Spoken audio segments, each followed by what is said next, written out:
પ્રાર્થના સંદેશ ન્યૂઝમાં આપનું સ્વાગત છે। ડાકોર ખાતે ફાગણી પૂનમના મેળાના આયોજન બાબતે જિલ્લા કલેક્ટરની અધ્યક્ષતામાં બેઠક યોજાઈ। ફાગણ સુદ પૂનમ નિમિત્તે શ્રી રણછોડરાયજીના મંદિર ડાકોર ખાતે ફાગણ ઉત્સવની ઉજવણી તારીખ 14 અને 15 માર્ચ દરમિયાન થનાર છે, જે સંદર્ભે તારીખ 10 થી 15 માર્ચ દરમિયાન સમગ્ર રાજ્યમાંથી અને ખાસ કરીને નજીકના જિલ્લાઓમાંથી મોટી સંખ્યામાં શ્રદ્ધાળુઓ અને પદયાત્રીઓ ડાકોર ખાતે પધારશે।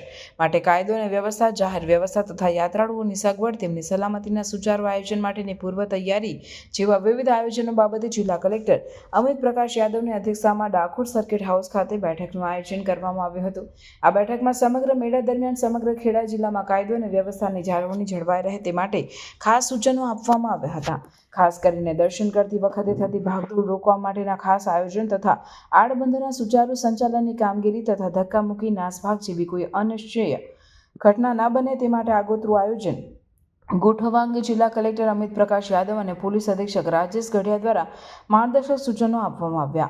વધુમાં સીસીટીવી અને પીટીઝેડ કેમેરા દ્વારા કાયદો અને વ્યવસ્થાની જાળવણી તેમજ કોઈ આકસ્મિક બનાવ બને તો તેને પહોંચી વળાય તે હેતુસર ઇલેક્ટ્રોનિક સર્વેલન્સ અંગેની કામગીરી કરવા અંગે સૂચિત કરવામાં આવ્યા। ગોમતી તળાવ ફરતે તથા ગળતેશ્વર મંદિર અને નદીપટવાળા વિસ્તારમાં પૂરતો પોલીસ બંદોબસ્ત ગોઠવવા અંગે પણ આયોજન કરવામાં આવશે અને ડાકોર ફાગણી પૂનમ મેળા દરમિયાન ડાકોર પોલીસ સ્ટેશન વિસ્તાર ખાતે 7 પોલીસ સહાયતા કેન્દ્રોનું આયોજન કરવામાં આવશે। ફાગણી પૂનમ મેળા દરમિયાન પોલીસ બંદોબસ્ત કુલ 8 સેક્ટરમાં વહેંચવામાં આવશે અને દરેક સેક્ટરમાં સુપરવિઝન તરીકે નાયબ પોલીસ અધિક્ષક કક્ષાના અધિકારી રહેશે। જિલ્લા કલેક્ટરના અધ્યક્ષસ્થાને યોજાયેલી આ બેઠકમાં મેળા દરમિયાન વાહન ચાલકોએ અને રાહદારીઓ શું કરવું, શું ના કરવું જોઈએ તે અંગેના વિગતવાર સૂચનો સાથેના બોર્ડ જાહેરમાં યાત્રાળુઓ સહેલાઈથી જોઈ અને વાંચી શકે તે રીતે લગાડવા આયોજન કરવાની સૂચના આપવામાં આવી। મેળાના સમય દરમિયાન ટેલિફોનિક સેવાઓ નિરંતર ચાલુ રહે તે માટે તથા સેલ્યુલર કંપનીઓના નેટવર્ક ખોરવાય નહીં અને સરળતાથી તેનું સંચાલન થાય તે માટે માર્ગદર્શન સૂચનો આપવામાં આવ્યા। જિલ્લા વહીવટીતંત્ર દ્વારા ફાગણી પૂનમના મેળા દરમિયાન ડાકોર અને ગળતેશ્વર ખાતે ફાયર બ્રિગેડની ટીમ ફાયર ફાઇટર સાથે હાજર રાખવા જરૂરી વ્યવસ્થા કરવામાં આવશે। સાથે જ આ બંને જગ્યાઓ પર કુશળ તરવૈયાઓની ટીમો તૈનાત કરવામાં આવશે।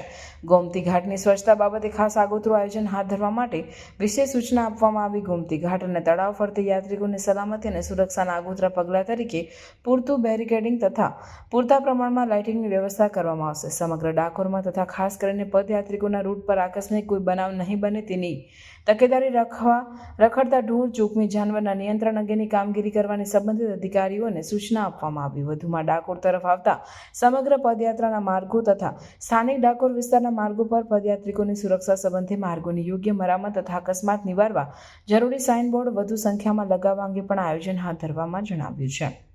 મેળાના સમય દરમિયાન વિદ્યુત પુરવઠો નિરંતર ચાલુ રહે તથા વીજ અકસ્માત સર્જાય નહીં તે અંગે ખુલ્લા વીજ વાયરો, ખુલ્લા ડીપી બોક્સ તથા જોખમી વીજ થાંભલાઓના મરામત સત્વરે કરવા માટે જરૂરી પગલાં લેવા સંબંધિત અધિકારીને સૂચિત કરવામાં આવ્યા।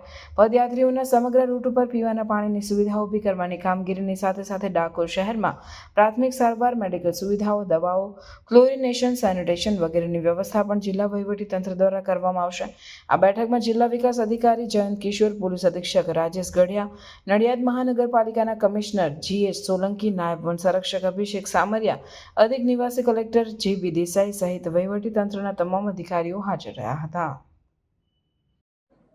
આગામી ફાગણી પૂનમની નિમિત્તે જિલ્લા વહીવટીતંત્ર ખેડા અને જિલ્લા પોલીસ તંત્ર તરફથી આપણે મિટિંગ યોજવામાં આવી હતી અને આ 10 તારીખથી 15 માર્ચ દરમિયાન જે કરીબ 15 થી 20 લાખ ભાવિકો આપણા જિલ્લામાં આવવાના છે એને કોઈ અવગણ નહીં પડે, સારી રીતે એનો જે શ્રદ્ધાનો ભાવ છે એ યાત્રા સંપન્ન થાય એના માટે જિલ્લા વહીવટીતંત્ર તરફથી મિટિંગ યોજાઈ હતી અને ઘણા બધા મુદ્દાઓ ઉપર ચર્ચા કરી હતી। આપણે આશા રાખીએ કે આ વખતની પૂનમનો મેળો છે એ ખૂબ સારી રીતે સંપન્ન થાય। પ્રાર્થના સંદેશ ન્યૂઝની તમામ લેટેસ્ટ અપડેટ્સ માટે ચેનલને હમણાં જ લાઈક, શેર અને સબસ્ક્રાઇબ કરો।